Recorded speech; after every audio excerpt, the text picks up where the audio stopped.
Yo, what's up, world? India just dropped a truth bomb on the global stage, and trust me, the aftershocks are going to be felt everywhere.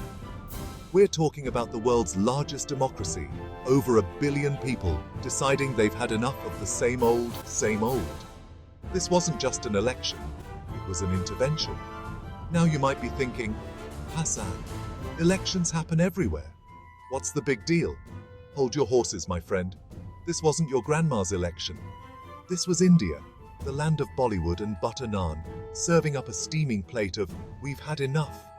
Modi and his BJP crew, they were riding high on this wave of nationalism. They were like the cool kids in school. Everyone thought they were invincible. But guess what? The people, they decided they wanted more than just cool. They wanted substance. They wanted jobs. They wanted economic stability. They wanted their voices to be heard. And they weren't afraid to say it, loud and clear, at the ballot box. This wasn't just about one party winning or losing.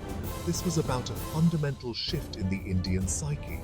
It's like India looked in the mirror and said, okay, we've had our fun, but now it's time to get serious. And that, my friends, is what makes this a watershed moment.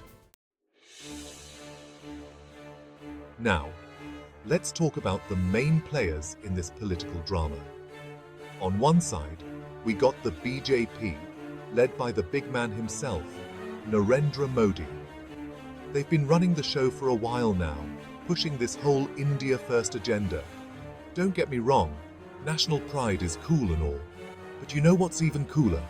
A stable economy and a decent healthcare system. On the other side, we got a whole bunch of parties, like a buffet of political ideologies. You got the Congress Party, trying to make a comeback like that one friend who keeps showing up to parties uninvited. You got regional parties, each with their own flavor of local politics. And then you got the AAP, the new kids on the block, promising clean governance and all that good stuff. So, what went down? Well, the people, they were feeling the pinch of rising prices and unemployment. They were tired of the religious tensions that the BJP had been stoking. They were over the whole US versus them narrative. They wanted a government that actually cared about their everyday struggles, not just about winning the next election with fancy slogans and promises. The international community, they were shook too. India, a country that was seen as this rising economic powerhouse, was suddenly looking a little shaky.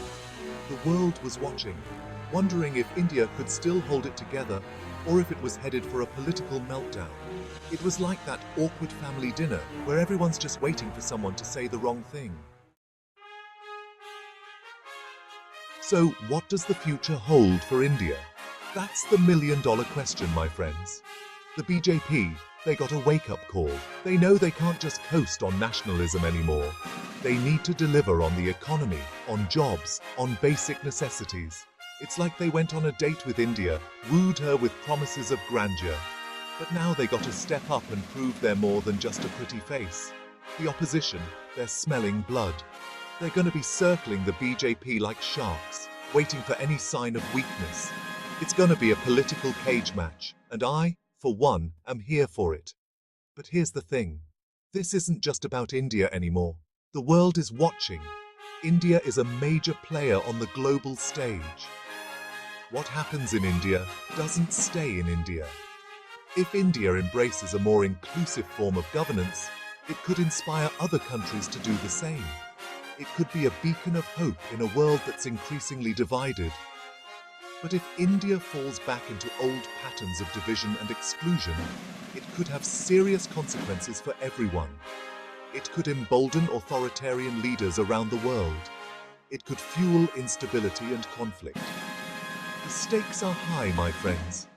The world is holding its breath, waiting to see what India does next. Will it rise to the challenge and become a model for the 21st century? Or will it succumb to the forces of division and fear? Only time will tell.